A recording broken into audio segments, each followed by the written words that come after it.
السلام. بسم اللہ الرحمن الرحیم. الحمد للہ رب العالمین وبہ نستعین وصلی اللہ وسلم علی سید الانبیاء والمرسلین وعلی آلہ واصحابہ اجمعین ومن تبعہم بإحسان الی یوم الدین. اما بعد. الایمان بالملائکہ، اس سے متعلق اللہ سبحانہ و تعالیٰ نے فرشتوں کو یعنی جس مادے سے پیدا فرمایا وہ کیا مادہ ہے؟ نور سے پیدا فرمایا. پھر ان کو کتنا مضبوط بنایا، ان کا قد کیسا ہے، ان کی ظاہری ساخت کیسی ہے، یہ چیزیں ایک ایک کر کے ہم لوگ پڑھتے آ رہے ہیں. اسی کے ساتھ ساتھ اللہ رب العالمین نے ان کو کسی کام کو کرنے میں، کسی کام کو ادا کرنے میں، نبھانے میں جو سرعت اور جو تیزی ان کے اندر موجود ہے اس سے متعلق بھی ہم لوگوں نے پڑھا. آج انشاءاللہ اسی سے متعلق ایک اور بات. کیا نمبر ہے؟ 14. بسم اللہ.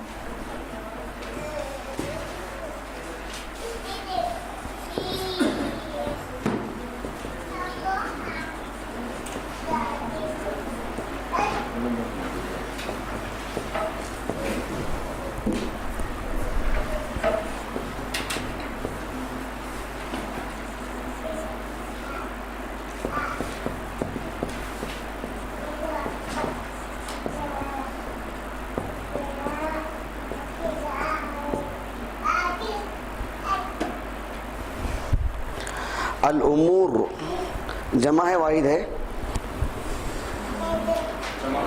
اس کا واحد کیا ہے؟ امر. الاوامر اس کی واحد کیا ہے؟ الاوامر اس کا واحد؟ الاوامر کے معنی؟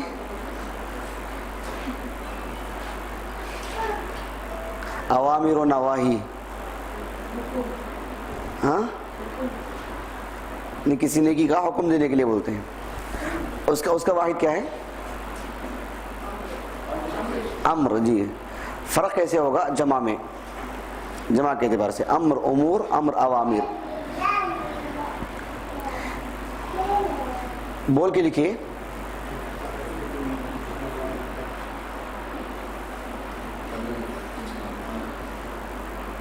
کون لکھ رہے ہیں، کون نہیں لکھ رہے ہیں، کون کیسے پڑھ رہے ہیں؟ مفتش آئے ہیں دیکھنے کے لیے. معلوم ہے کون ہے مفتش؟ شاکر. ہاں، شاکر بن جعفر. پتہ نہیں چلتا اسی لیے عام انداز میں آئے ہیں. کون کیا کر رہے ہیں بعد میں جو مجھے رپورٹ پہنچائیں گے وہ. جی نہیں، شیخ کو سب جانتے ہیں لیکن شیخ فی الحال آج جس مقصد کے لیے ہیں وہ نہیں معلوم ہے. میں ایسے ہی راز کھول دیتا ہوں جلدی. فی تنفیذ الامور. تنفیذ اردو میں بولتے ہیں نفاذ، نافذ کرنا، یعنی اس حکم کو نافذ کیا جائے. اردو میں بولتے ہیں نا نفوذ. قرآن میں بھی ہے نفوذا.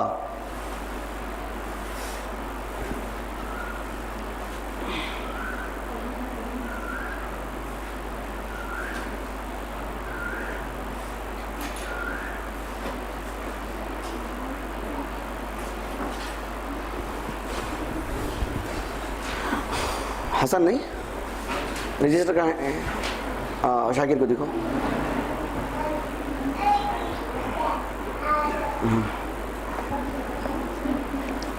بہت بہت الحمدللہ علمی شخصیت ہیں شاکر.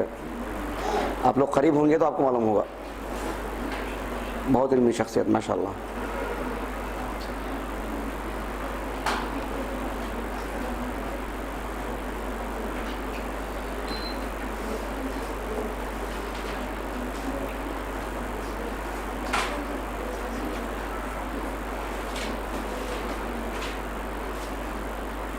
ہو گیا؟ اس کا مطلب یہ ہے، آپ اپنے انداز میں لکھیں اس کے مطلب کو. پہلے سن لیجئے. اللہ سبحانہ و تعالیٰ فرشتوں کو جب کسی کام کرنے کا حکم دیتا ہے تو اس کام کو بالکل بے ڈھنگے پن سے نہیں کرتے، پورے نظام کے ساتھ پورے نظم و نسق کے ساتھ، ایسے معلوم ہوتا ہے کہ منظم انداز ہے پورا، بال کا بھی فرق نظر نہیں آئے گا، بال کا بھی فرق نہیں آتا ہے، اتنی دقت کے ساتھ کام کرتے ہیں، اتنا نظام ہے ان کے اندر، اتنا سسٹم ہے ان کے اندر، فرشتوں کے اندر، اتنی منظم جماعت کا نام ہے فرشتے، یعنی ذرا سا بھی خلل نہیں، ذرا سا بھی خلل نہیں ہوتا ہے۔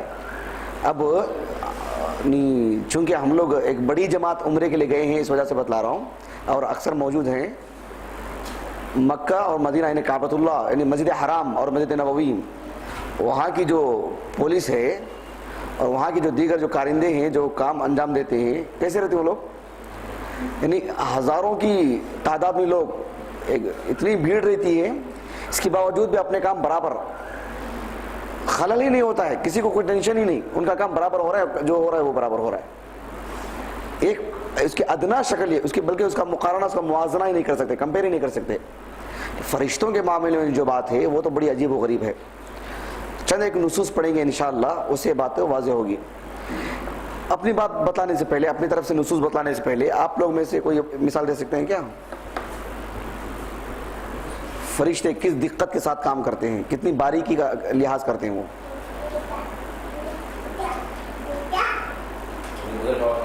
جی، غزوہ بدر میں کیا ہے؟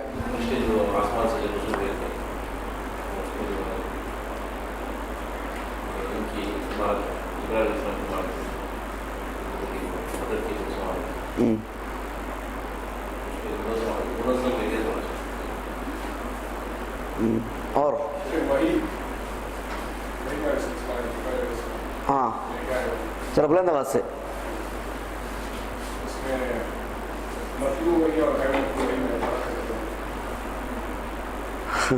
اور ماشاءاللہ ہاں ملک الموت، ہاں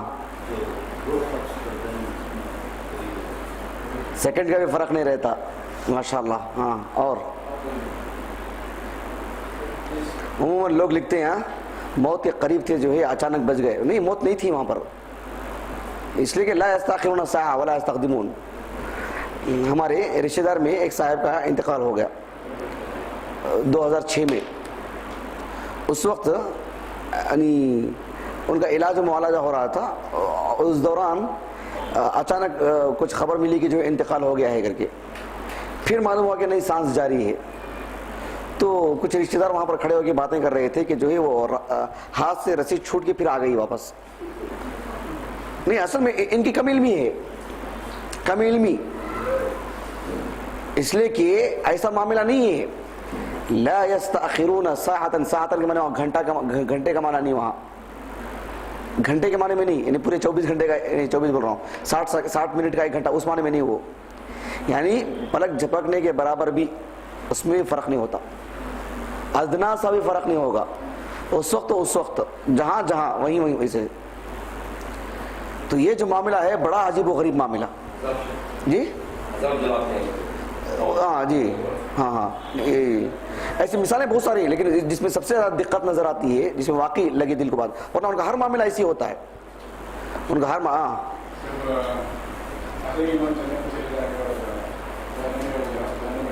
بلند آواز سے، ورنہ آپ کی بات دہرانی پڑے گی مجھے، یہاں بھی سنیں گے، اس لیے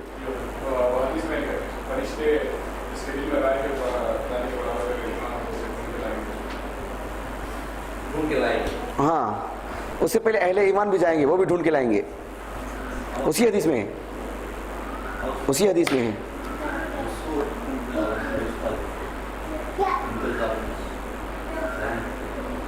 جی، اپنے وقت پہ برابر کام کریں گے۔ ہم لوگ ایک مثال پڑھیں گے، ایسے کافی مثالیں ہیں، سوچنے کے لیے آپ سوچتے رہیے، سمجھ رہے ہیں؟ تو اس موضوع کو لے کر ایک مکمل ایک سال پڑھ سکتے ہیں، ایسا ہے معاملہ، تو آپ اس کے لیے مثالیں یہ کیجئے، مزید غور کیجئے اس معاملے پر۔ ایک حدیث ہم لوگ پڑھیں گے، حدیث معراج معلوم ہے آپ کو؟ حدیث معراج، حدیث المعراج، صحیح بخاری میں ایک کتاب ہے، کتاب المناقب۔ کون سی کتاب؟ کتاب المناقب، اس کا حدیث نمبر ہے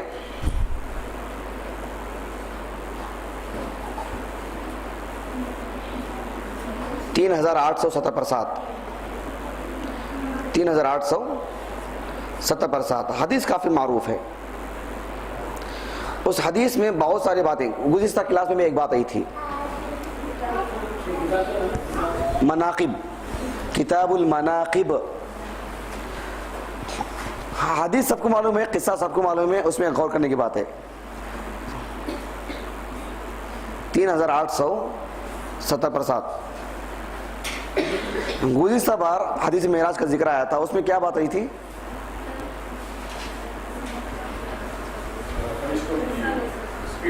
جی ہاں، سرعت کے بارے میں. اب اسی میں آپ ذرا غور کر کے دیکھیے، نبی کریم صلی اللہ علیہ وسلم فرماتے ہیں کہ مجھے معراج پر لے جایا گیا. معراج بولتے ہیں وہی اوپر لے جانے کو، اسراء رات کے سفر کو بولتے ہیں. تو آپ صلی اللہ علیہ وسلم جب پہلے آسمان کی طرف قریب گئے تو کیا ہوا وہاں پر؟ پہلے آسمان کے قریب گئے آپ صلی اللہ علیہ وسلم تو کیا ہوا؟ جبرائیل علیہ السلام دروازہ کھٹکھٹائے. تو اس کے بعد اندر سے آواز آئی، کیا کر کے؟ کون ہے؟ اس کے بعد کہا کہ میں جبرائیل ہوں. اس کے بعد ساتھ میں کون ہے؟ جی محمد صلی اللہ علیہ وسلم. اس کے بعد نہیں، ان کے لیے بھی اجازت ہے کیا؟ ان کے لیے بھی پرمیشن ہے کیا؟ اسی حدیث کے اندر اتنا نظام، فرشتوں کے سردار اور پورے انسانوں کے سردار، اس کے باوجود دروازہ نہیں کھولا گیا. نظام، اللہ اکبر. دیکھ رہے ہیں آپ، گرچہ کے اس آسمان کے جو نگران ہیں جن کو دروازہ کھولنا ہے، ظاہر بات ہے جبرائیل علیہ السلام کے مقابلے میں ان کا کوئی مقام نہیں.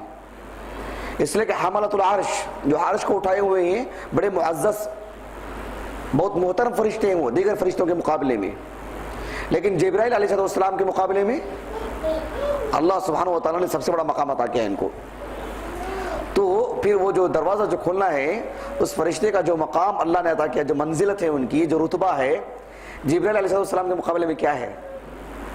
لیکن نظام دیکھیے کتنی باریکی، کون ہے ہر آسمان میں، ہر آسمان کا یہی معاملہ، آخری آسمان تک، 7ویں آسمان تک اتنا نظام. کون ہے؟ اس کی ضرورت نہیں، اللہ نے ان کو جس کام کے لیے رکھا ہے وہ کام. یہ نظام دیکھیے آپ، سبحان اللہ کیسا ہے. اتنی دقت ہوتی ہے ان کے اندر، نظام کی اتنی پابندی، ذرا سے بھی خلل نظر نہیں آئے گا، کوئی بے ڈھنگا پن نہیں. اب جیسے انہوں نے مثال دی ملک الموت کی نہیں، اسرافیل علیہ السلام کی. حدیث کے اندر ہے سنن ترمذی کی، نبی کریم صلی اللہ علیہ وسلم نے فرمایا سور لے کے کھڑے ہیں. اور یہ آپ نے کب فرمائے؟ آج سے 1400 سال پہلے، کم از کم ہم اللہ کے رسول کی تاریخ کی بات کریں صلی اللہ علیہ وسلم. اس سے پہلے کب سے کھڑے ہیں؟ جب سے اللہ نے انہیں پیدا کیا، اس کام کے لیے رکھا، وہ اللہ بہتر جانتا ہے، اس کا ذکر نہیں ہے. لیکن آپ صلی اللہ علیہ وسلم نے بتلا کر کے 1400 سال ہو گئے، آج بھی برابر وہی کام ہے. اب کب قیامت آئے گی اللہ کو معلوم. لیکن نظام دیکھیے، ذرا سا بھی خلل نہیں، جب ہوگا وہ تو برابر ہوگا. یہ بہت دقت ان کے اندر. اللہ رب العالمین کا یہ جو کام ہے، یہ جو فرمان ہے، لا یستأخرون ساعۃ ولا یستقدمون. جب روح قبض کرنے کے لیے فرشتے آتے ہیں، ملک الموت، اور ان کے ساتھ ایک بڑی جماعت بھی رہتی ہے، قرآن مجید میں ہے فلما توفته رسلنا، یعنی ایک ہوتے ہیں ملک الموت اور ان کے ساتھ ایک جماعت ہوتی ہے فرشتوں کی ایک جماعت ہوتی ہے. تو اس کے باوجود بھی وہ اس 1 سیکنڈ سے پہلے بھی اس کی روح قبض نہیں کرتے. 1 سیکنڈ پہلے بھی.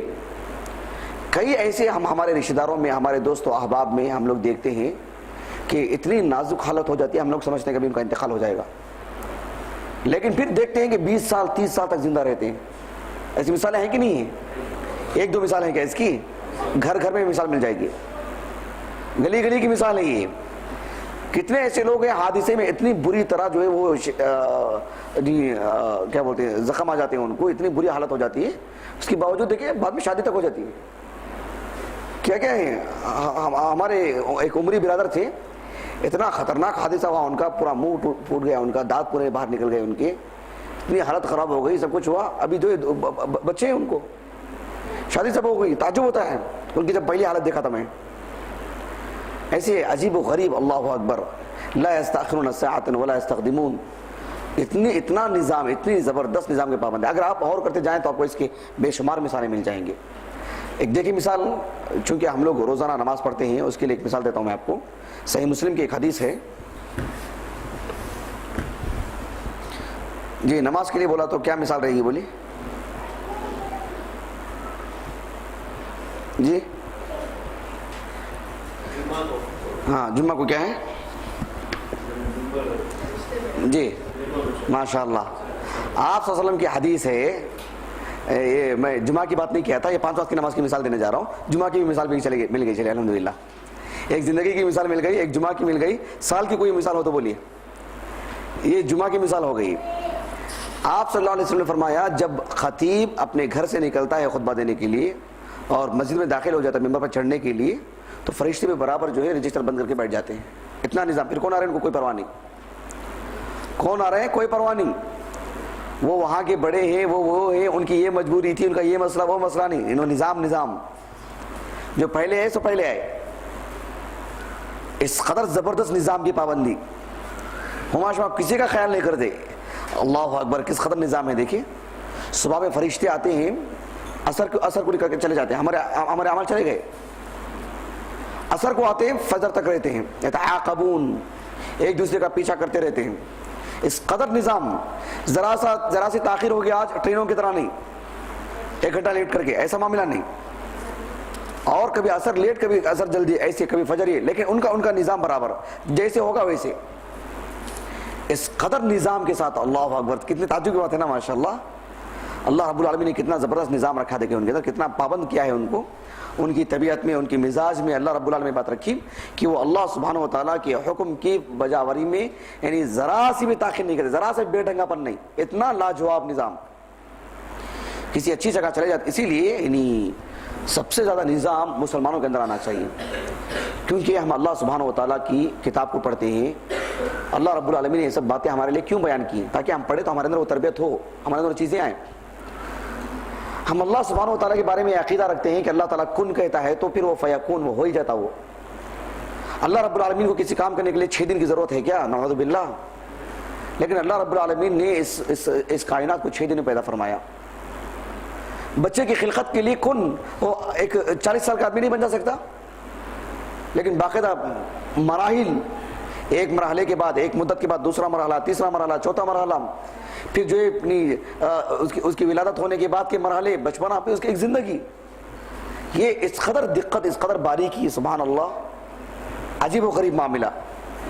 نہیں اتنا زبردست نظام ہے کہ لوگ آنکھ بند کر کے سمجھتے ہیں کہ معاملہ ایسا ہی ہو رہا ہے کر کے. اتنا لاجواب نظام. برابر سورج اور چاند، پوری کائنات آپ دیکھ سکتے ہیں. یہ ہم پڑھتے یہ چیز ہمارے اندر آنا چاہیے. اتنی زبردست نظام کی پابندی. ہمارے افسوس کے ساتھ کہنا پڑتا ہے مدارس ہوں، مساجد ہوں، یہ محض تنقید کے لیے نہیں بول رہا ہوں، اسلامی پروگرام چلتے ہوں، جو وقت لکھا رہتا ہے کبھی اس وقت پروگرام شروع نہیں ہوتا. کہاں شروع ہو رہا ہے کہاں ختم ہو رہا پتہ ہی نہیں. کس کی تقریر کہاں تک چل رہی. کسی مقرر کا وقت رہتا ہے کہ اتنا وقت ہے، پھر نہیں 2 منٹ اور 2 منٹ اور 2 منٹ. سب نہیں، یہ سب کیا نظام کی کمی ہی ہے. کبھی وہ وہاں خلل، کبھی یہاں خلل، کبھی وہاں خلل. نہیں یہ کیا ہے کہ ایک چیز ہوتی ہے مسلمانوں کے اندر، اس کی زبردست جو ہے یہ نظام ہمارے اندر آنا چاہیے. اجتماعی طور پر بھی، انفرادی طور پر بھی، اجتماعی طور پر بھی. ایسا نہیں ہونا چاہیے کہ ہمارا کام کب ہو رہا ہے، کہاں ہو جا رہا ہے، کیسے کیا ہو جا رہا ہے. ایسا نہیں ہونا. اتنا نظام ہونا چاہیے. آدمی کو ڈھالنا چاہیے اپنے اوپر. ایسا کیوں ہوتا ہے کہ ہم دوسروں کی مثال دیتے ہیں کہ فلاں وہ قوم کو دیکھو، ہندو قوم کو دیکھو، ان کو دیکھو، ان کو دیکھو. ہماری مثال کیوں نہیں دی جاتی؟ ہم کیوں اس قابل نہیں بنتے کہ ہم ہماری شخصیت کو آگے کریں؟ کہ ہمارے اندر وہ چیز نہیں ہے، ہمارے پاس وہ بات نہیں، صرف کتابوں میں ہے کیا وہ؟ ایسا ہرگز نہیں ہونا چاہیے. ایک زبردست نظام ہونا چاہیے اور اپنی زندگی میں اس کو فٹ کرنا چاہیے. گھر میں ہو، گھر کے سارے لوگ اس کو فٹ کرنے کی کوشش کرنا چاہیے. انسان ہے، کمی بیشی ہوتی رہتی ہے، لیکن کوشش کرنا چاہیے پورے کام کی، اور ایک دوسرے کو سہارا دینا چاہیے، ساتھ دینا چاہیے. بہرحال اس حدیث کو دیکھیں آپ. صحیح مسلم میں، صحیح مسلم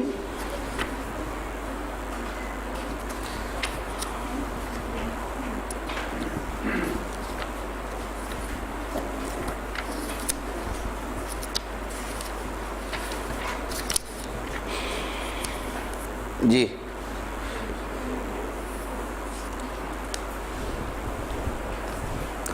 حدیث نمبر 430 ہے. صحیح مسلم حدیث نمبر 430.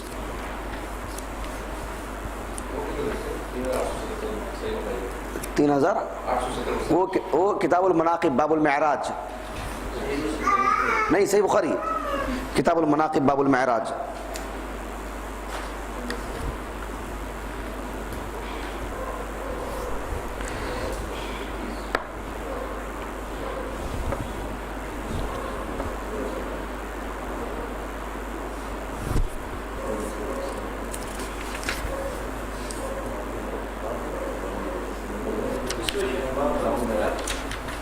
کتاب المناقب باب المعراج وہ صحیح بخاری کی.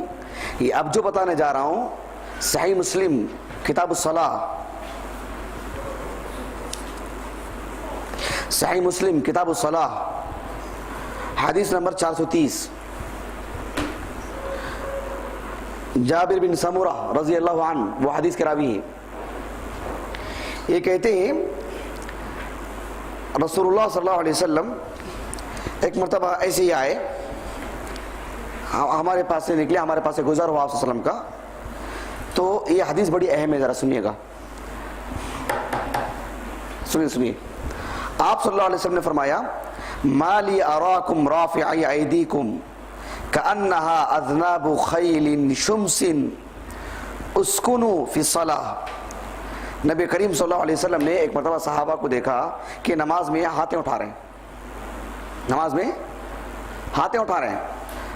آپ صلی اللہ علیہ وسلم نے فرمایا کہ کیا ہے کہ ایک گھوڑا جب بدکنے لگتا ہے تو اس کی دم کو جس تیزی سے وہ اڑاتے رہتا ہے ویسے اپنے ہاتھوں کو اٹھا رہے ہیں. نماز میں ہے تو سکون سے رہو.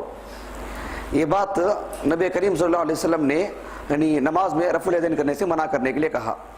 بات ایسی ہے کیا؟ نہیں ہے. پھر کس کام کے لیے؟ ارے بڑے بڑے علماء بڑے بڑے فقہا بول رہے ہیں، آپ لوگ ایسا رد کر دے رہے ہیں آسانی سے. کچھ تو لاج رکھے نا بڑے علماء کی.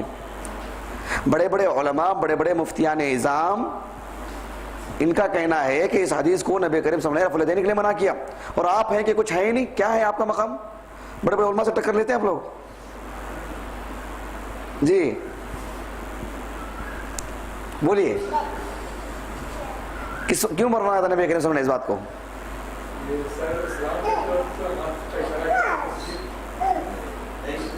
نہیں اچھا ہاں، رکوع میں بیٹھ کر سلام پھیرتے وقت وہ تو تشہد میں بیٹھیں گے نا، وہی بول رہا ہوں. ان کا بھی کہنا وہی ہے، سلام پھیرتے وقت وہ بھی تشہد میں بیٹھتے نا وہ.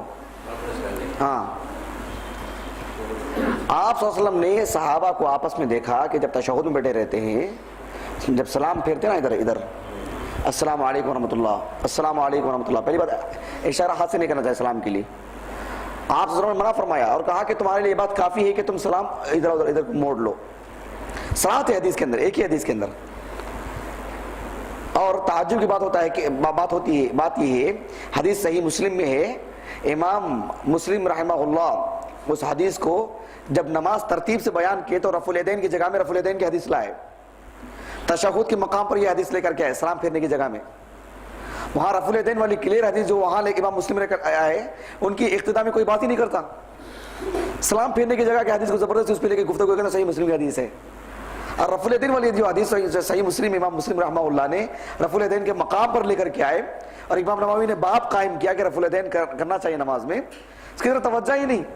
یہاں باب ہی قائم کیے کہ نماز میں سکون سے رہنا چاہیے، اشارہ نہیں کرنا چاہیے سلام کے وقت ایک دوسرے کو سلام کرنے کے لیے. اتنا واضح باب، اور حدیث بھی تشہد کے وقت لے کر آئے ہیں.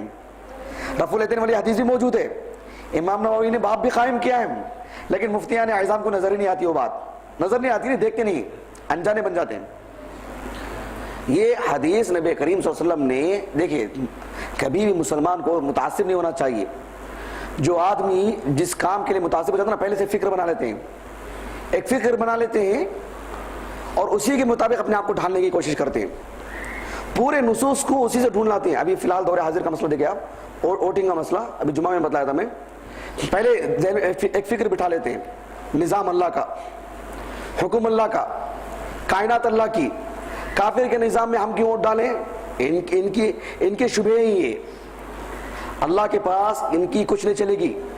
یہ مسلمانوں کو ایک طرح سے غلط رہنمائی کر رہے ہیں. اس طرح کے لوگ سمجھے نہیں دین کو. اللہ فقہ عطا فرمائے ان لوگوں کو. ایسے بہت سارے لوگ ہیں. یہاں سمجھنا چاہیے کہ اللہ سبحانہ و تعالیٰ کا نظام ہے، اس میں کس کا انکار ہے؟ اللہ رب العالمین کی کتاب ہے، اس میں کس کا انکار ہے؟ اللہ ہی کا چلے گا، کس کا انکار ہے؟ لیکن اللہ سبحانہ و تعالیٰ نے جو شریعت نازل کی، فی الحال ہم ہندوستانی حکومت میں جو مسلمان رہتے ہیں ان کا کسی حکومت کو ووٹ دینا شرعاً غلط ہے، اس کو ثابت کرنا چاہیے. یہ شبہ پہلے سے بٹھا لیں دل میں. ایسے ہی ہوتا ہے، ایک آدمی پہلے شبہ بٹھا لیتا ہے دل میں، ایک اس کے لیے ڈھونڈ کے لاتا ہے احادیث کو، اس کے لیے ڈھونڈ کے لاتا ہے آیتوں کو. آدمی کو خالی ذہن ہونا چاہیے، علماء سے پڑھنا چاہیے، علماء سے سیکھنا چاہیے. ایسے نہیں کہ میں ایسے پڑھا، میں ایسے سمجھتا ہوں، 4 علماء سے ملا، وہ کس کے نام بھی نہیں آتے زبان پہ، کس کے نام کر کے. ایسے لوگ حقیقت میں ان کے دلوں میں شبہے رہتے ہیں، نصوص کام نہیں کرتے. ایسے لوگوں کو نصوص سے کھیلتے ہیں یہ لوگ، ضرورت کے لیے استعمال کرتے ہیں. اللہ ہدایت دے ان لوگوں کو. بہرحال آدمی کو چاہیے کہ متعصب نہیں ہونا، حق کے لیے متعصب ہونا، اسلام کے لیے متعصب ہونا اور سلفی منہج کے لیے متعصب ہونا. سلفی منہج چھوڑیں گے کوئی اور چیز نہیں رہے گی جس کے لیے تعصب برتے آدمی اعلیٰ وجہ البصیرہ. تو بالکل یہ معاملہ بھی ایسا ہی ہے کہ لوگ یہاں پر دیکھیں رفع الیدین والی حدیث کو صاف حدیث سے چھوڑ دیتے ہیں، یہ حدیث کو لاتے ہیں. تعصب ہے، پہلے سے ایک ذہن بنا لی، اس کے لیے کوئی چیز نہیں تو یہ لاتے ہیں ڈھونڈ کے. اب یہاں ایک بات رہنی تھی، بات ایک تو بتا دیا کیونکہ حدیث کلیئر ہونا ضروری ہے. رفع الیدین والی حدیث نہیں ہے، رفع الیدین سے متعلق. اس کے بعد نبی کریم صلی اللہ علیہ وسلم نے صحابہ سے کہا الا تصفون، اسی حدیث میں الا تصفون کما تصف الملائکۃ عند ربها، کیا تم لوگ صف اچھی طریقے سے باندھ کر کے نہیں کھڑے ہو سکتے جیسے ملائکہ اللہ سبحانہ و تعالیٰ کے سامنے کھڑے ہوتے ہیں. اس کے بعد دیکھیں یتمون الصفوف الاول، سب سے پہلے پہلی صف مکمل کرتے ہیں، بعد میں دوسری، بعد میں تیسری. دقت دیکھیں. پھر وَيَتَرَاصُونَ فِي الصَّفِّ، اور مکمل طور پر پیر سے پیر لگا کر کے اچھے سے کھڑے ہو جاتے ہیں اللہ سبحانہ و تعالیٰ کے سامنے اللہ کی بندگی کرتے ہوئے. یہاں پر جو قابل غور بات ہے، ہماری مسجد میں آپ دیکھ سکتے ہیں لوگ صف باندھ کے کھڑے ہوتے ہیں. کیسے کھڑے ہوتے ہیں؟ اگر ابھی بھی مثال دینے کے لیے بھی کھڑے ہو تو ویسے ہی کھڑے ہیں، کیوں عادی ہیں. آپ میں جب 4-5 لوگوں کو بلاؤ سب باندھ کے کھڑو، ویسے ہی کھڑیں گے جیسے نماز میں کھڑتے ہیں. مثال دینے کے لیے بھی اچھے سے نہیں کھڑیں گے، عادی ہے نا. ایک آگے ایک پیچھے، کچھ 2 آخر کی انگلیاں لگا لیتے، ایڑی نہیں لگاتے، اچھے سے جگہ جو پر نہیں کرتے. بیٹا کپن، میں احناف کی مسجدوں کی بات نہیں کر رہا ہوں، سلفیوں کی اہل حدیث مسجدوں کی بات کر رہا ہوں. اہل حدیث حضرات سمجھتے ہیں کہ انگلی سے انگلی لگانا، انگلی سے انگلی نہیں، پیر سے پیر لگانا چاہیے، انگلی سے انگلی نہیں لگانا چاہیے. اسی لیے اتنا زبردست اختلاف ہے امت مسلمہ کے اندر. بے دریغ پیسہ خرچہ کرتے ہیں، خوب پیسہ خرچہ کرتے ہیں، اتحاد امت کے کانفرنس کے نام پر کانفرنس رکھتے ہیں. اس سے کچھ حل ہونے والا ہے کیا؟ ارے پیر سے پیر لگاؤ تو اتحاد دے گا کر کے اللہ کا وعدہ ہے. اللہ متحد کرے گا مسلمانوں کو، اتفاق عطا کرے گا. اللہ کے وعدوں پہ یقین نہیں، لوگوں کے وعدوں پر یقین رہتا ہے. لوگوں کے اصولوں پر یقین، اللہ کے وعدوں پر یقین نہیں ہوتا. یہ اللہ کا وعدہ ہی ہے. بہرحال یہ نبی کریم صلی اللہ علیہ وسلم کی جو حدیث ہے کہ فرشتوں کی طرح صف باندھ کے کھڑنا چاہیے. فرشتوں کے صف باندھنے میں 3 باتیں فرمایا آپ صلی اللہ علیہ وسلم نے. ایک تو یہ کہ صف باندھ کے کھڑے ہوتے ہیں برابر ایک ساتھ، ایک ہو کر کے ایک ہی صف میں. دوسری بات یہ فرمایا کہ پہلی صف مکمل ہوتی ہے تو دوسری صف، اس کا مطلب یہ ہوا کہ ایک حد ہے ان کی پہلی صف کی. یہ بھی بات معلوم ہوتی ہے، پہلی صف کی ان کی ایک حد ہے، اس لیے کہ پہلی صف ختم ہو جاتی ہے دوسری صف میں آتے ہیں.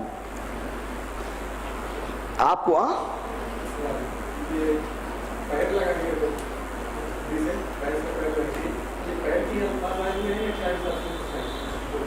کعبن کا لفظ آیا ہے. پیر سے پیر لگانا تھوڑا آسان ہے، کعب سے کعب لگانے کو کہا گیا. آپ کا گھٹنا، آپ کا ٹخنا لگانے کی بات کہی گئی. ہاں مشکل نہیں، ہمارے جیسے لوگ گزر چکے ہیں، صحابہ وہ کر چکے ہیں. انسان ہے وہ بھی، الگ مخلوق نہیں تھے. جذبہ چاہیے. بچپن سے نہیں کیے تو اچانک 50 سال کی عمر میں کرنے کو ملے گا کیا؟ پورا پیر مڑ کے رہتا ہے. فوجیوں کے پیر کیوں اچھے رہتے ہیں؟ پہلے سے پریکٹس ہے ان کو. ہماری پریکٹس نہیں. امام کھڑنے کو طریقہ نہیں آتا، پیچھے لوگوں کو کہاں کھڑا کرے گا وہ؟ لوگوں کے سب درست نہیں کرتے، لوگوں کو بتلاتے نہیں، لوگوں کو سمجھاتے نہیں. کیسے ہوگا بتلائیے؟ اس میں علماء کی بہت بڑی ذمہ داری ہے. ایسی ہی جو اقامت ہو رہی ہے اللہ اکبر بول دیتے ہیں، غلط ہے، اللہ کے پاس پکڑے جائیں گے. وہ ان کی ذمہ داری ہے. یہ پیارے رسول صلی اللہ علیہ وسلم یعنی بحیثیت نبی اور امام ہونے کے دیکھتے لوگوں کے سب درست کرتے ہیں، اتنے الفاظ استعمال کیے کہ فی الحال کا وہ ہمارا موضوع نہیں ہے. بے شمار احادیث سے متعلق اتنی تاکید، اتنی سختی، حتیٰ کہ جنگ کے میدان جیسے جذباتی میدان ہے وہ ہر ایک کو ایک طرح کی فکر رہتی ہے. عموماً جیسے لوگ بولتے ہیں نا بہت بڑا کام کرنے جاتے ہیں، بھائی بڑے کام میں چھوٹے چھوٹے مسائل کیوں بولتے ہیں؟ اللہ اکبر، جنگ کے میدان میں سفید درست کیا آپ صلی اللہ علیہ وسلم نے. ہوتا ہے عموماً اسے آپ کسی کو بولو سیدھے ہاتھ سے کھاؤ سیدھے ہاتھ سے پیو، بولے کہ یہاں حکومتوں کے بارے میں بات ہو رہی، مسلمانوں کی اقتصادی معاملہ ایسا ہے، غریبی یہ وہ، اب تو خالی کھانے پینے کی باتیں کرو، سیدھے ہاتھ سے کھاؤ، یہ کرو وہ کرو، ٹخنوں سے اوپر پینے کی بات کرتے ہیں. ایسا نہیں، نظام شروع سے لے کر آخر تک. جو ایک معاملے میں چڑچڑاہٹ پیدا کرتا ہے اسلام کے کسی معاملے میں، اس کے اندر ایک طرح کا ذائق ہے کر کے ٹیڑھا پن ہے اس کے اندر، یا اسلام کو ضرورت کے لیے استعمال کرتا ہے، کاموں کے لیے استعمال کرتا ہے. خواہ کی حکومتی باتیں کرتے ہیں بعض لوگ، بہت حکومتوں کی بات کرتے ہیں لیکن بیڑی سگریٹ کے عادی. حکومتوں کی باتیں کرتے ہیں، اسلامی حکومت چاہیے، خلافت چاہیے. معمولی دو لوگوں کے ساتھ مل کے زندگی گزارنے کا سلیقہ نہیں رہتا. گھر کے اندر اسلام کا جھنڈا نہیں لگاتے، پورے ہندوستان میں وہ لال قلعے پر اسلام کا جھنڈا دیکھنے کے وہ خواہش رکھتے ہیں. ان کے گھر کے اندر اسلامی جھنڈا نہیں لگا سکتے وہ، اپنے نفس پر، اپنے دل پر. اسی لیے شیخ البانی رحمہ اللہ نے کہا سب سے پہلے اپنے دلوں میں اسلامی حکومت قائم کرو، بعد میں دیکھیں گے. دل اسلام سے خالی. مولانا مودودی کا معاملہ دیکھا، پوری دنیا کے اندر اسلامی حکومت کا ایک بیڑا اٹھائے اور خواہ کا کہتے تھے کہ اللہ کے رسول صلی اللہ علیہ وسلم ٹخنے سے اوپر پہننے کے لیے بولنے کے لیے ہے کیا؟ داڑھی چھوڑ کر کے بولنے کے لیے ہے کیا؟ ان کی کتاب میرے پاس ہے، جو چاہے جا کے اٹھا کے دیکھ سکتا ہے. کیا یہ بولنے کے لیے ہے کہ اللہ کے رسول؟ ایسے ایک فکر بنا لیتے ہیں، پورے شریعت کو موڑ کر رکھ دیتے ہیں، اپنے نام کر لیتے ہیں. پھر ہر چیز کو اسی طرح سے شرح کرنے لگتے ہیں. نماز کیوں پڑھتے ہیں؟ یا اذان کیوں؟ جیسے فوج ایک بگل بجاتا ہے وہ اس کے لیے اذان. یا نماز کیوں پڑھتے ہیں؟ پریکٹس کرنے کے لیے، ہمیشہ ریڈی رہنا. وہ اپنے آپ میں عبادت ہے، جہاد ہو نہ ہو اس کو اپنے کام میں کرنا ہی ہے. یہ کوئی حماقت ہے کیا؟ جہاد کا میدان چل رہا ہے، نماز پڑھنے کے لیے بولا، وہاں کون سی پریکٹس ہے ابھی؟ وہ اپنی مستقل ایک عبادت ہے.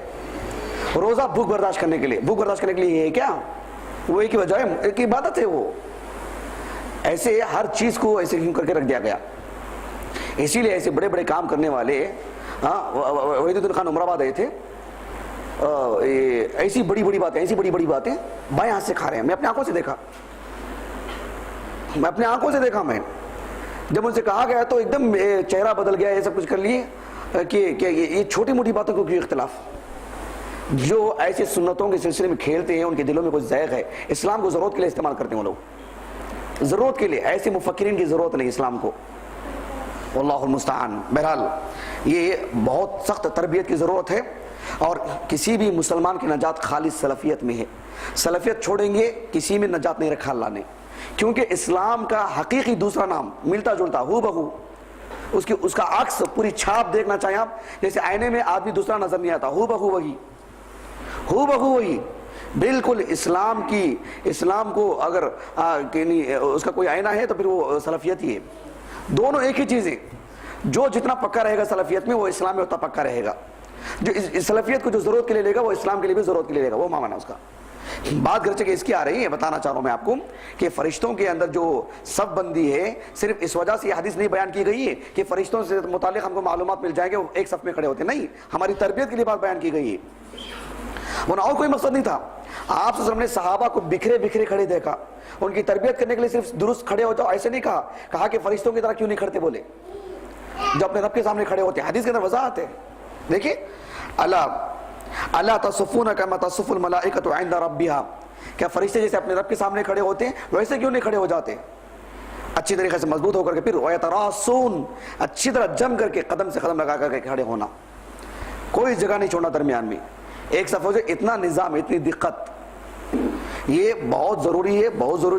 مجھے دوسروں سے شکایت نہیں، سلفیوں میں یہ فکر نہیں آنی چاہیے.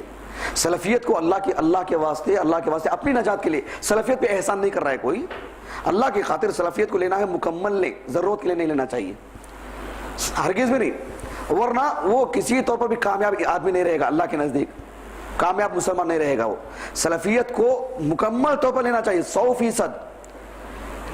اللہ جزائے خیر دے. یعنی صلاح الدین مقبول صاحب جو کویت میں رہتے ہیں، انہوں نے ایک کتاب لکھی تھی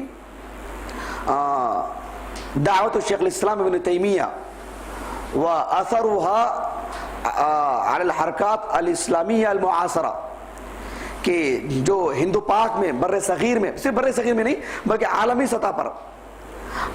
سطح پر جو مسلمانوں میں جو تحریکیں ہیں وہ ابن تیمیہ رحمہ اللہ کی دعوت سے 3 طرح سے جو ہے واسطہ رکھتے ہیں.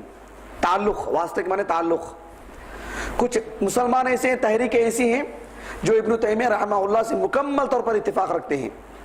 ہاں ان کو معصوم نہیں سمجھتے، ایک الگ چیز ہے، مکمل طور پر ان سے اتفاق رکھتے ہیں کیونکہ وہ ہوا پرست آدمی نہیں تھے، اللہ سے ڈرنے والے تھے، عظیم عالم دین تھے، اپنے مخالفین بھی نہیں بھی ان کو مانا. تو مکمل طور پر ان سے اتفاق رکھتے ہیں، ان کی فکر سے اور ان کے عقیدے سے اور ان کے منہج سے. معصوم نہیں سمجھتے ہوئے، معصوم صرف اللہ کے رسول ہیں صلی اللہ علیہ وسلم. ایک وہ جو سلفی لوگ ہیں، بعض وہ لوگ ہیں جو اخوانی لوگ ہیں، ابن تیمیہ رحمہ اللہ کو ضرورت کے لیے استعمال کرتے ہیں کہ ابھی اپنی بات بتلانا ہو ابن تیمیہ کا حوالہ، جہاں ابن تیمیہ کی بات خلاف میں آ جاتی ہے ابن تیمیہ کو کہاں کی پھینک کے رکھتے ہیں، قریب بھی لانے دیتے نہیں. بات سمجھ میں آ رہا ہے آپ کو؟ جیسے یہاں کے جماعت اسلامی لوگ ہیں، صرف توحید کے بعد درگاہ کو نہیں جانا بولے تو اہل حدیثوں کا ساتھ دیتے ہیں. وہ حاکمیت کا ان کا جو فکرہ ہے کہ نظام اللہ کا، یہ جو ایک غلط طرح کے جو فکرہ ہے ان کا، جو خوارج کا فکرہ ہے، عین خوارج کا فکرہ، اس میں دیکھیں اہل حدیثوں کو کوستے رہتے ہیں. ایک طرح کا خلل ہے ان کے منہج میں یہ، واللہ المستعان. اسی لیے کسی کے اندر ذرا سی بھی کمی بیشی ہو توبہ کرے، اللہ سے ہدایت مانگے، توفیق مانگے، سلفیت کو من و عن مکمل طور پر قبول کرے اللہ کے لیے، ورنہ اس کے لیے آدمی کے لیے مکمل طور پر بھی اس کے لیے اللہ سبحانہ وتعالی کا کامیابی نہیں ہے، کیونکہ سلفیت عین کامیابی کی ضمانت ہے. عین کامیابی، مکمل کامیابی صرف سلفیت میں. عمل میں قصور ہے اللہ سبحانہ وتعالی کے ہاں اس کے لیے معافی ضرور ہے انشاءاللہ. منہج میں، سمجھنے میں، یا اس کے رد و اخذ میں، لینے دینے میں سلفیت سے وہ کھیلتا ہے، ضرورت کے لیے کرتا ہے. میں یہ سمجھتا ہوں، میں ایسا نہیں، میں کون ہوتا ہوں سمجھنے کے لیے؟ سلفیت محفوظ ہے، اسی کے مطابق زندگی گزارنا، وہی عین اسلام ہے. یہ میں خیر خواہی کے لیے اتنی وضاحت کے ساتھ بتلا رہا ہوں، اور اللہ سبحانہ وتعالیٰ مجھے اور آپ کو مخلص مسلمان بنائے، اخلاص کے ساتھ بتلا رہا ہوں، اور آپ کو اخلاص کے ساتھ یہ بات لے لینی چاہیے. بہرحال یہ جو بات ہے فرشتوں سے متعلق، جو ان کے دقت اور ان کی نظام کی پاسداری میں جو وہ ملحوظ رکھتے ہیں باریکی، اس کا ذکر کیا گیا اس میں فرشتوں سے متعلق. وہ حدیث نمبر کیا؟ تیسری بات، ایک ہے صف میں کھڑے ہوتے ہیں، دوسرا ہے پہلی صف مکمل کرتے ہیں، پھر دوسری، پھر تیسری، نظام، دقت. تیسرا ہے برابر جم کے پیر سے پیر لگائے، دوری اختیار نہیں کرتے. خواتین میں بھی یہی اطلاع ملی، جمعہ کے دن خاص کر، جمعہ میں، تراویح میں، جہاں بھی اجتماعی نماز پڑھتے ہیں، ایک خاتون کے پاس دوسری خاتون، بیچ میں ایک خاتون آ کے کھڑی ہو سکتی ہے کہ نہیں؟ ایسا غلط ہے. آپ لوگ نہیں بولتے ہیں؟ نہیں بولتے آپ لوگ؟ بولنا چاہیے، غلط ہے یہ، کیونکہ ان کو مسلمان بننا چاہیے، مکمل مسلمان، ضرورت کے لیے نہیں. میں ایسا سمجھتی ہوں، ہرگز نہیں ہونا چاہیے ایسا. حدیث آ جانے کے بعد اپنی خواہشات کو دفن کر دینا، وہی مسلمان ہے. اللہ کے رسول کی بات آ جانے کے بعد پھر اف نہیں کرنا چاہیے. اگر کوئی ماں باپ کے لیے اف کر دیتا ہے، اس کے لیے ایک نہ ایک دن جنت ہے، ہمیشہ جہنم نہیں. اللہ اس کے رسول کے لیے کرتا ہے، کبھی جنت نہیں اس کے لیے، ہمیشہ جہنم. اللہ اس کی رسول کی بات کے لیے دل میں ذرا سے بھی کچھ نہیں آنا چاہیے. اللہ اس کے رسول کی بات آ جاتی ہے تو کبھی جنت نہیں اس کے لیے. اسی لیے ہمارے ماں باپ سے زیادہ بڑھ کر کے محبت اللہ کے رسول سے صلی اللہ علیہ وسلم. ہمارے ماں باپ ہمارے لیے پیٹ میں کھانا ڈال سکتے ہیں، ہمیں جنت نہیں دے سکتے، لیکن اللہ کے رسول پر ایمان لائیں صلی اللہ علیہ وسلم، آپ کی تابعداری اختیار کریں، لازمی طور پر جنت. عمل میں قصور ہو تب بھی جنت، اور بغیر حساب کتابی بھی جنت. اگر بہت سارے گناہ بھی ہوں تو کچھ خاص مسائل میں اللہ سبحانہ و تعالیٰ کا یہ احسان ہوگا اس کے اوپر، بغیر حساب کتابی بھی جنت میں ڈال سکتا ہے اس کو، یا اس کے گناہوں کے مطابق اگر کچھ ہیں اسے سزا بھی دے سکتا ہے رب العالمین، اس کی مشیت پر ہے. لیکن اللہ اس کے رسول کی تابعداری میں ذرا سی بھی ناک منہ چڑھائے گا، ذرا سی بھی دل میں اونچ نیچ آئے گی، اس کی نمازیں، اس کی نماز کے آثار، اس کے سجدے، اس کی رکوع، اس کے صدقات، وہ دنیا میں بھی قبولیت نہیں اس کے لیے. سلفیت میں اپنا معاملہ صاف صاف رہنا، ذرا سے بھی دراڑ نہیں آنا اس میں، واللہ کہہ رہا ہوں اس کے علاوہ کسی میں نجات نہیں رکھی اللہ نے. کیونکہ نجات کے لیے جس شخص کو اللہ نے نمونہ بنایا وہ اللہ کے نبی ہیں صلی اللہ علیہ وسلم، اور جس جماعت کو اللہ نے نمونہ بنایا وہ صحابہ ہیں، وہ سب سلفی ہیں وہ، اس لیے کہ آپ سلفیت کو اگر آپ دیکھنا چاہیں تو صحابہ کا عین چھاپ نظر آئے گی آپ کو، عمل کے قصور کے باوجود، فکر میں، منہج میں، استدلال میں، سب میں الحمدللہ۔ اسی لیے سلفیت کو قبول کرنے کے دوران کسی چیز میں ہو مکمل چھوڑ کے آنا۔ تبلیغی جماعت سے کچھ متاثر ہو گئے، احناف سے کچھ متاثر ہو گئے، جماعت اسلامی کی کوئی فکر متاثر، ان کی غربا کی کوئی فکر متاثر، اور سلفیت تو قبول کر لے لیکن کسی کی فکر سے متاثر ہیں، ایسا نہیں ہونا چاہیے۔ سب صاف چھوڑ کے آنا، کیونکہ سلفیت عین 100% اپنے اندر سارے مسائل کا حل رکھتی ہے، کسی فکر کسی تحریک کی محتاج نہیں ہے وہ، جیسے اسلام کسی اور مذہب کا کسی بھی معاملے میں محتاج نہیں ہے، سلفیت بھی کسی تحریک کا محتاج نہیں ہے الحمدللہ۔ یہ علم کی کمی کی وجہ سے لوگ ایسا کام کرتے ہیں، اللہ رحم فرمائے۔ چلیے اور ایک ہمارا معاملہ پڑھتے ہیں۔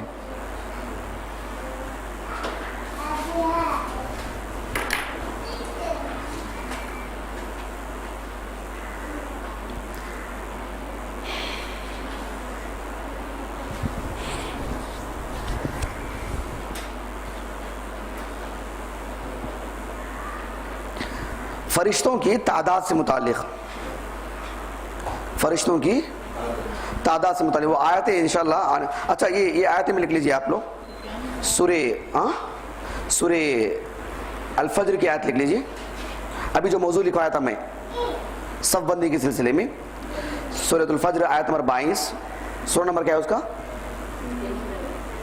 وَجَاءَ رَبُّكَ وَالْمَلَكُ صَفًّا صَفًّا، اس میں وہ آیت لکھ لیجئے آپ، فرشتوں کی تعریف کی گئی قرآن مجید کے اندر۔ سورہ فجر آیت نمبر 22، وَالصَّافَّاتِ صَفًّا، سورہ صافات کی پہلی آیت، اور پھر اسی طریقے سے سورہ نبا آیت نمبر 60 پر 8، یوم یقوم الروح والملائکۃ صفا،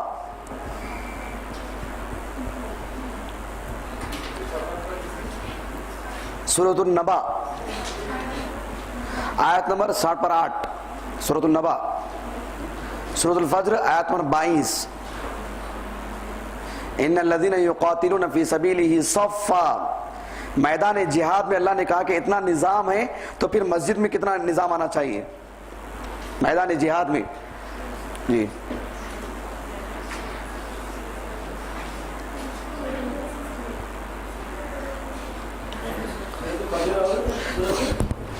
نبا، اس طرح کے لوگوں کو عموماً دیکھا جاتا ہے جو لوگ حکومتی باتیں کرتے ہیں، اسلامی حکومت چاہیے، اسلامی خلافت چاہیے، چھوٹی چھوٹی نیکیاں کر نہیں پاتے، اور ان کو معلوم ہے حکومت کبھی ان سے قائم ہونے والی نہیں، چھوٹی چھوٹی نیکیاں۔ عمر بن خطاب رضی اللہ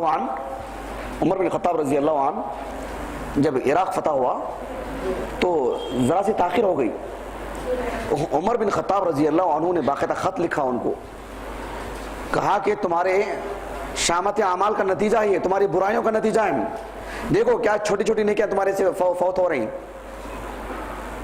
تمہیں اللہ سبحانہ و تعالیٰ تمہارے ہتھیار تمہارے طاقت سے فتح نہیں دے گا، تمہارے تقویٰ سے، دیکھو چھوٹے چھوٹے نیکیاں تم نظر انداز کر رہے ہیں۔ بولے کون؟ عمر بن خطاب رضی اللہ عنہ۔ اللہ اکبر، چھوٹی چھوٹی نیکیاں تم جو یہ کر رہے ہیں۔ آپ دیکھیں، آپ سورۃ توبہ کھولی، سورۃ توبہ، بات آئے گی تو میں بتلا دے رہا ہوں، سورۃ توبہ کھولی،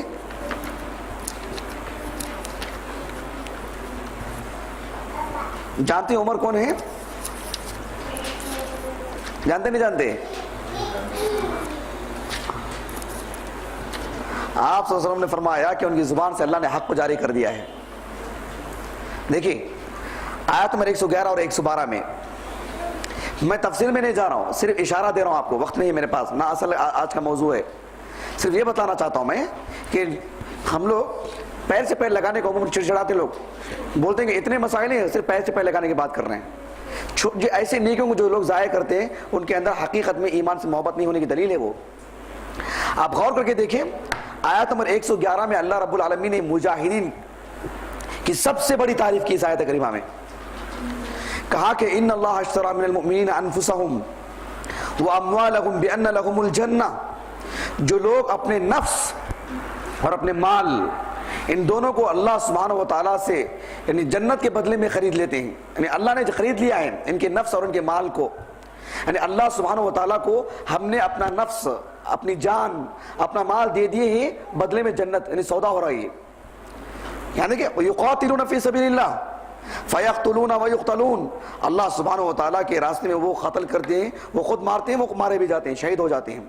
اب یہاں پر مجاہدین کی اتنی زبردست تعریف، عمر بن خطاب رضی اللہ عنہ نے کہا کہ اللہ سبحانہ و تعالیٰ نے اتنی زبردست تعریف کی مجاہدین کی، آنے والی آیت میں مجاہدین کے اوصاف بتلایا. دیکھیں، التائبون توبہ کرنے والے، العابدون عبادت کرنے والے، الحامدون یعنی اللہ سبحانہ و تعالیٰ کے حمد کرنے والے، حمد و ثنا بیان کرنے والے، السائحون روزہ رکھنے والے، الراکعون الساجدون الآمرون بالمعروف والناہون عن المنکر والحافظون لحدود اللہ وبشر المؤمنین. یعنی وہ مجاہد نہیں حکومت کے قائم کرنے کی باتیں کرتے ہیں لیکن عبادتوں میں کچے ہوتے ہیں، عبادتوں میں کچے، نہ عقیدہ توحید میں پکے، نہ رکوع سجود ان کا ڈھنگ کا، نہ وہ اللہ کے حدود کی پاسداری، اس کا کچھ نہیں. اسلامی حکومت ہونے والی بات ہی بالکل ہونے والی بات نہیں ہے. جو اللہ کے رسول کی اطاعت نہیں کرتے وہ اسلامی حکومت کس منہ سے قائم کریں گے؟ وہ کیا آئے گا ان کے اندر؟ اور آپ غور کر کے دیکھیے کہ ہندوستان میں، دنیا بھر میں کتنی مسلمانوں کی حکومتیں ہیں، سب جگہ پر اسلامی قانون ہے کیا؟ ہندوستان چھوڑ کے جاتے ہیں، وہ مسلم دنیا میں چھوڑ کے جائیے. یمن میں کیوں رہتے ہیں؟ اسلامی حکومت ہے کیا؟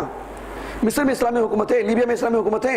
ہندوستان چھوڑ کے جاتے ہیں، وہ بھی چھوڑ کے جائیے کہیں اور، کہاں جا کے رہیں گے؟ کون سی کوئی اور جگہ ہے کیا؟ وہاں بھی تو اسلامی حکومت نہیں ہے نا بھائی، وہاں کیوں رہتے ہیں؟ تو ایسی جگہ میں ہمارے پاس رہنے کے لیے اسلام کا ایک دستور ہے، اسلام کا ایک نظام ہے، اسلام نے ہمارے لیے اصول بیان کیے. لیکن اس طرح سے بس کیا ہے کہ علماء سے ہٹ کر کے سوچنے کا ایشو ہے ان لوگوں کے پاس. نامراد ہوں گے یہ لوگ، ظاہری طور پر چمک کے سامنے آئیں گے لیکن زیادہ دیر نہیں لگے گی ان کو نکلنے کے لیے وہاں سے. اللہ المستعان. اسی لیے پوری کی پوری زندگی چاروں جانب اپنے آپ کو خالص سلفیت کے لیے ہی رہنا چاہیے، سلفیت ہی قبول کرنا چاہیے، اس میں اور نجات نہیں ہے رکھا اللہ نے. یہ نہایت اخلاص کے ساتھ میں بتا رہا ہوں، اللہ کے لیے اخلاص کے ساتھ لیجئے. ہاں تقلید مت کیجئے آپ میری، مزید پڑھیے، آپ مزید پڑھیے، علماء سے سیکھیے، علماء سے سیکھیے، ڈاکٹروں سے ڈاکٹری پڑھیے، شریعت کا علم نہیں، شریعت کا علم علماء سے پڑھنا چاہیے، ان سے سیکھیں گے تو فقہ ملے گی. اللہ المستعان. بہرحال آنکھیں کھل جانی چاہیے. میں بہت ہی اس کے ساتھ بتا رہا ہوں، سلفی منہج اگر ہمیں نہیں ملتا ہے، نہ ایمان باللہ پڑھ کے فائدہ، نہ ایمان بالملائکہ پڑھ کے فائدہ، نہ کوئی اور موضوع پڑھ کے فائدہ. اگر سلفیت نہیں ہے تو اپنا منہج درست کرنا چاہیے، خالص سلفی بننا چاہیے. واللہ المستعان. بہرحال اللہ سبحانہ و تعالیٰ ہماری خالص صفات فرمائیں. بات ختم کرتے ہیں آج انشاءاللہ. بقیہ یہ آنے والے ہفتہ انشاءاللہ فرشتوں کی تعداد کتنی ہے اس سے متعلق ہم لوگ پڑھیں گے انشاءاللہ. سبحانک اللہم و بحمدک اشہد ان لا الہ الا انت استغفرک و اتوب الیک. وہ آنے والے ہفتہ، ہاں آنے والے ہفتہ ریح المختوم میں. صحیح بات. اللہ جزائے خیر دے آپ